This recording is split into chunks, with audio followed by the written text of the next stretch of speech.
Pak Marno, lelaki tua setengah baya yang hidupnya sebagian besar telah dihabiskan sebagai seorang buruh serabutan. Kadang ia menjadi buruh tani penggarap sawah, kadang ia juga menjadi buruh kuli bangunan dalam membuat rumah. Ya, hanya seorang buruh serabutan itulah Pak Marno hidup dan menghidupi keluarganya selama ini. Istrinya sendiri sebagai seorang buruh cucian di tetangga-tetangga yang membutuhkan jasa cucian baju. Dialah Mbok Parti. Itulah nama istri dari Pak Marno. Dengan ikhlas dan sabar mereka berdua menjalani pekerjaan mereka demi mencukupi kebutuhan rumah tangga dan demi menghidupi ketiga anaknya. Mereka bekerja keras hingga anak-anaknya tumbuh besar kini. Pak Marno dan Mbok Marni memiliki 3 orang anak, 2 laki-laki dan 1 perempuan. Anak Pak Marno yang pertama laki-laki dan bernama Agus. Agus sejak kecil selalu dimanja oleh kedua orang tuanya. Apapun yang diinginkan oleh Agus selalu berusaha diwujudkan oleh Pak Marno dan Mbok Parti dengan segala keterbatasannya. Hingga tak jarang mereka rela untuk berhutang demi untuk memenuhi dan mewujudkan keinginan anak pertamanya itu. Dan semua itu berakibat buruk pada diri Agus yang menjadi manja dan menang-menangan sendiri.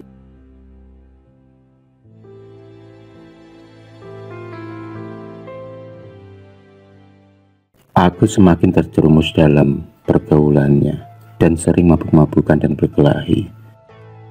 Kedua orang tuanya sudah tak sanggup lagi menasihatinya. Agus kini semakin menjadi-jadi. Tak jarang ia akan berbuat dan berkata-kata kasar kepada kedua orang tuanya jika keinginannya tidak dipenuhi oleh kedua orang tuanya.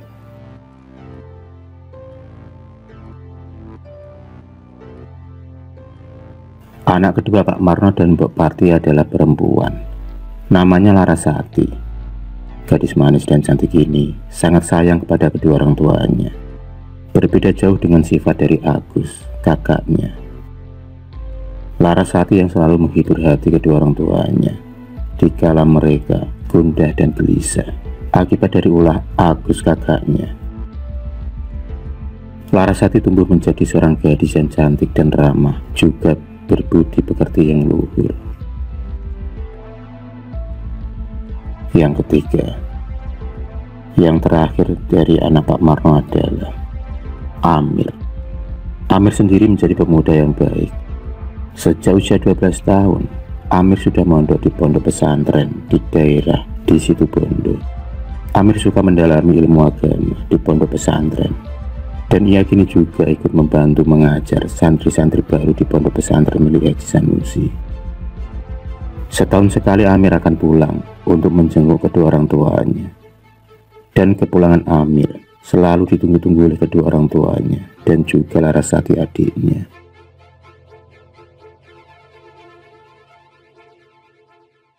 Suatu hari Agus mengutarakan niatnya untuk menikah karena dia sudah memiliki calon istri pilihannya.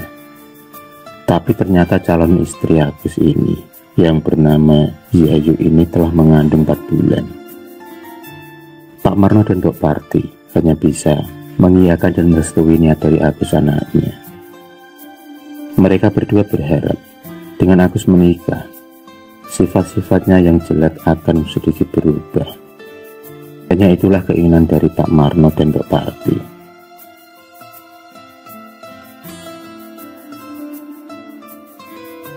Pernikahan sederhana pun digelar dengan tetap semuanya menjadi tanggungan dari Pak Marno dan Mbok Parti. Karena selama ini Agus tidak mau dan malas bekerja. Agus dan Yayu pun bersanding di pelaminan. Mereka tampak serasi. Tampak kebahagiaan di mata Pak Marno dan Mbok Parti, Larasati dan juga Amir yang datang saat Agus menikah. Hari berganti hari dan waktu pun terus berjalan hingga anak yang dikandung oleh Yayu pun lahir ke dunia. Betapa bahagia hati Agus dan Yayu memiliki seorang momongan. Pak Marno dan Dok Parti juga tak jauh berbeda. Mereka tampak sangat senang dan bahagia karena kali ini dia telah memiliki seorang cucu. Tampak kebahagiaan menyelimuti rumah itu, rumah yang bertahun-tahun menyimpan segala kenangan perjalanan hidup keluarga Pak Marno.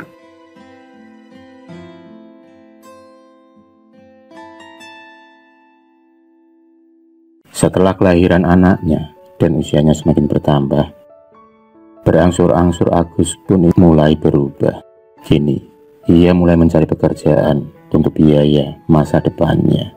Selain ia masih tergantung juga dengan kedua orang tuanya. Beberapa pekerjaan sudah ia jalani, dan yang ia suka dan tidak suka. Namun, sifat suka judinya tidak bisa hilang, hingga membuat ekonominya semakin kurang. Aku sering menghabiskan uang hasil dari kerjanya di meja judi dengan berharap uangnya akan berlipat kalau menang nantinya. Tapi kenyataan tak sesuai dengan apa yang diinginkan. Malah aku sering kalah dan sering berhutang kepada teman-temannya. Semakin hari utang aku semakin menumpuk di sana sini dan membuat pikirannya kalut karena utang yang semakin banyak.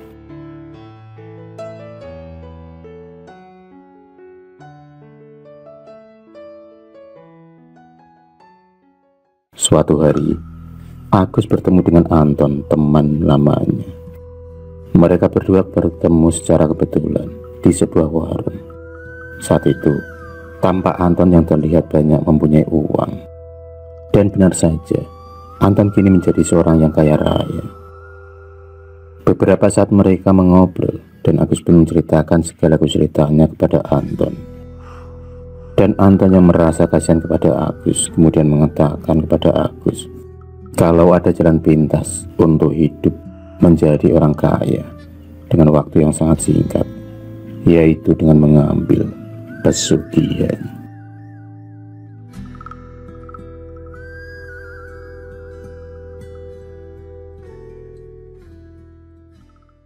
Agus yang sudah pusing dan bosan dengan kehidupannya yang sekarang ini langsung tertarik dengan tawaran Anton. Tak lama kemudian Agus pun ikut Anton dan pergi menggunakan mobil Anton.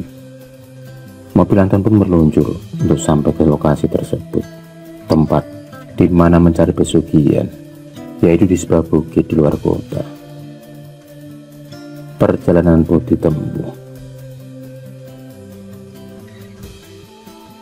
Setibanya di kaki bukit tersebut, mobil Anton pun berhenti karena mobil tidak bisa masuk untuk menembus jalan menuju ke tempat mencari pesugihan. Alhasil, mereka berdua pun kemudian menyewa jasa ojek setempat untuk sampai ke sana.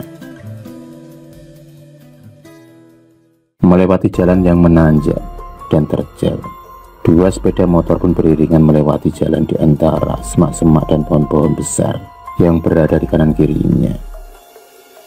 Akhirnya mereka pun tiba di lokasi yang dimaksud. Sesampainya di sana, Agus dan Anton segera berjalan menuju ke tempat tersebut. Tampak gua kecil yang di dekatnya tampak sebuah pohon besar tua dan terlihat angker. Di situ Agus dan Anton disambut oleh seorang juru kunci. Juru kunci tersebut adalah Mbah Dipo. Lelaki setengah baya yang berjenggot ini tampak sangat misterius. Dengan ramah, dia pun menyambut kedatangan Anton dan Agus.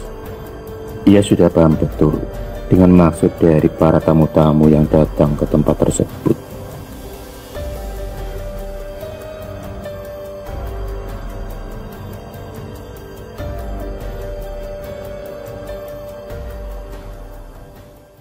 Setelah Agus mengutarakan niatnya kepada Mbah Dipo, sang juru kuncen tempat tersebut, Mbah Dipo kemudian mengutarakan semua syarat-syarat yang harus dipenuhi oleh Agus untuk persembahan perjanjian pesugihan di tempat itu. Dan syarat yang paling utama adalah Agus harus menumbalkan nyawa salah seorang dari keluarganya untuk dijadikan pengganti dari perjanjian pesugihan tersebut. sebagai pengganti kekayaan yang akan diberikan kepadanya.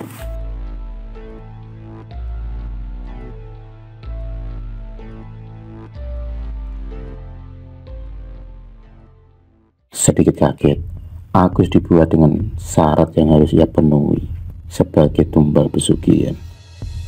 Ia pun bingung antara menumbalkan anaknya atau orang tuanya.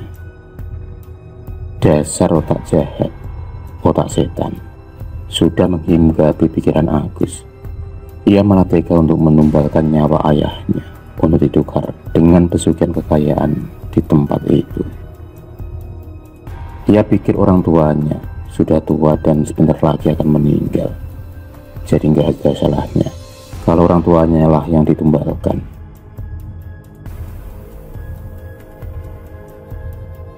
Mbah Dipo kemudian menanyakan kembali kebulatan tekad Agus untuk mengambil pesugihan dan memantapkan kalau ayah Agus lah yang akan ditumbalkan di tempat tersebut. Dengan mantap Agus pun menjawab, dan ia merelakan kalau untuk menumbalkan ayahnya sebagai ganti tumbal pesugihan. Dengan begitu, maka ritual untuk mengadakan perjanjian pesugihan di tempat itu pun dapat dilaksanakan.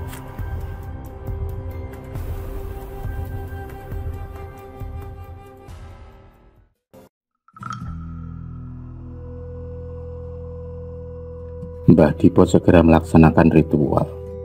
Laki-laki setengah tua itu tampak komat-kamit membaca mantra untuk memanggil sang penguasa pesugihan di tempat tersebut. Terlihat asap putih yang keluar dari dupa yang terbakar.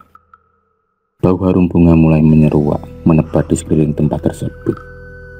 Suasana mulai terasa wingit dan angker.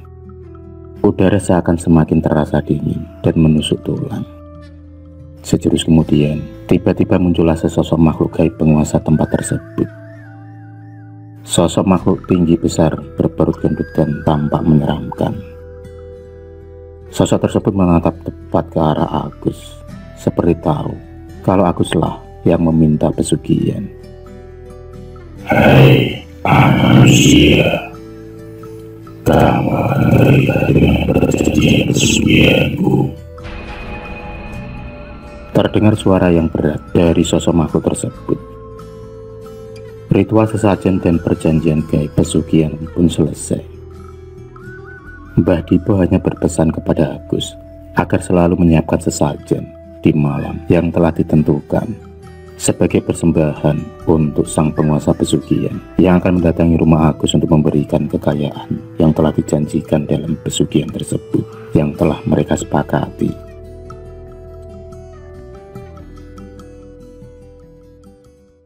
Setelah semuanya selesai, Anton dan Agus pun berpamitan kepada Mbah Dipo dan mereka berdua bergegas pulang meninggalkan lokasi tersebut.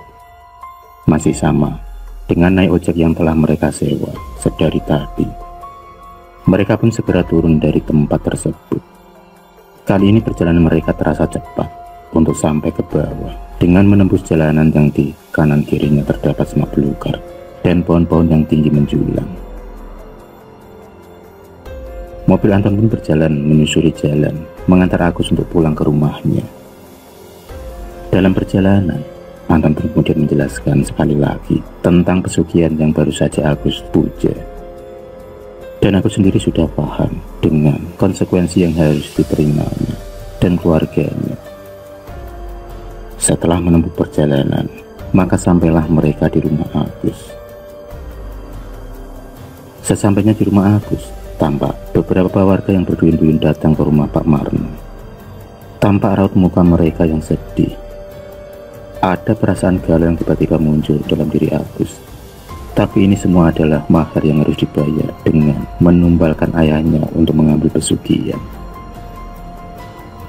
Agus pun kemudian berjalan masuk ke dalam rumah.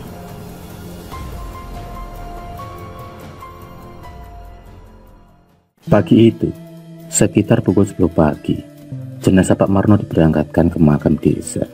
Tampak iring-iringan para pelayat dari keluarga serta warga sekitar.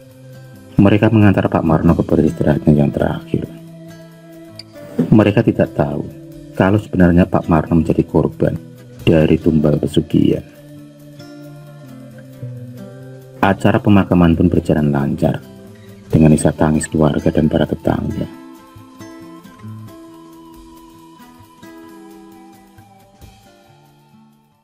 Beberapa hari di setiap malam digelarlah acara tahlilan di rumah Pak Marno untuk mengirimkan doa kepada almarhum di sana. Sudah 6 hari ini berjalan acara tahlilan di rumah almarhum Pak Marno. Banyak warga sekitar yang datang di setiap malam acara tahlilan itu. Mereka sangat bersimpati atas kematian dari Pak Marno. Di hari ke-7 acara tahlilan, semua acara berjalan lancar. Namun, saat acara tahlilan akan selesai, beberapa warga merasa ada yang mendengar suara Pak Marno. Namun mereka tak bisa melihatnya. Hanya 2 orang yang melihatnya, yaitu Angga dan Pak Mudin. Angga dan Pak Mudin melihat Pak Marno yang tampak lusuh dan tubuhnya penuh luka, dengan wajah yang tampak sedih dan murung.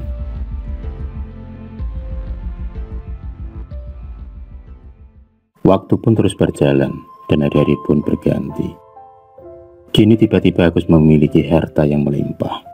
Agus kini membangun sebuah rumah baru, rumah yang tampak megah dan berlantai 2. Semakin hari kekayaan Agus semakin bertambah dengan cepat. Namun ia lupa dengan ibu dan adiknya.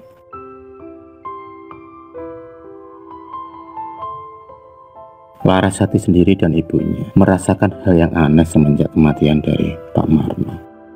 Larasati sering bermimpi melihat ayahnya yang tampak murung dan sedih, dan sesekali terdengar minta tolong. Entah apa maksud dari mimpi tersebut. Yang jelas, Larasati merasakan kalau ayahnya menderita. Larasati selalu mengirimkan doa untuk ayahnya di sana. Mbok Parti sendiri juga sering bermimpi. Dalam mimpinya, Pak Marno terlihat sedih. Mbok Parti pernah bermimpi melihat Pak Marno tampak ia disiksa di suatu tempat. Terlihat luka-luka di sekujur tubuhnya. Mbok Parti pun hanya bisa menangisinya dalam mimpi tersebut.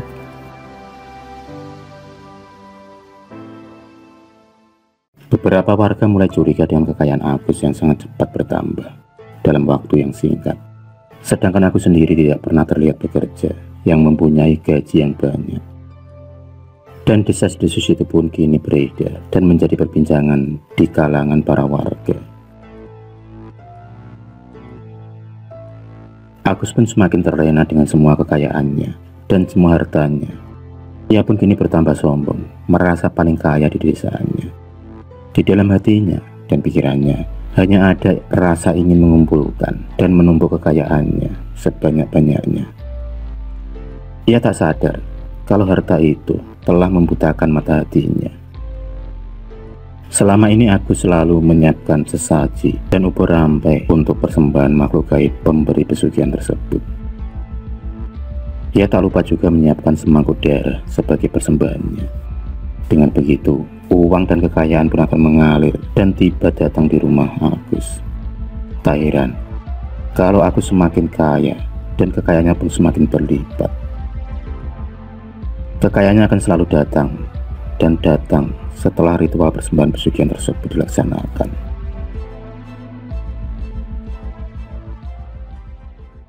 Suatu malam, Agus sangat ketakutan karena malam itu sudah tiba waktunya ia harus menumbalkan nyawa seorang manusia, dan kali ini anaknya lah yang diminta. Agus pun tak rela untuk menumbalkan anaknya, karena anaknya adalah anak satu-satunya, sebab dia belum diberikan momongan lagi. Saat itu Agus pun dibikin bingung dengan apa yang harus ia lakukan. Karena tak sanggup memberikan tumbal nyawa lagi, maka marahlah makhluk yang ia puja. Bersamaan dengan asap hitam, muncullah makhluk bersosok tinggi besar dan gendut itu. Muncul di hadapan Agus. Agus yang kaget hendak berlari untuk meninggalkan makhluk tersebut. Namun, nasib naas pun menimpa Agus. Sosok makhluk tersebut dengan cepatnya menyambar tubuh Agus dan mencekiknya serta menghisap darahnya. Maka tewaslah Agus seketika itu di malam itu. Pagi harinya Agus ditemukan dalam keadaan tergeletak di kamar pemujaannya dengan kondisi tubuh yang sangat mengenaskan. Terlihat tulang-tulang yang tampak menonjol, terlihat mata yang melotot dan lidah yang menjulur. Ia pun tergeletak di dekat bubur rantai pesugihannya. Akhir nasib dari sang pemuja pesugihan yang mati di tangan sosok yang dipujanya.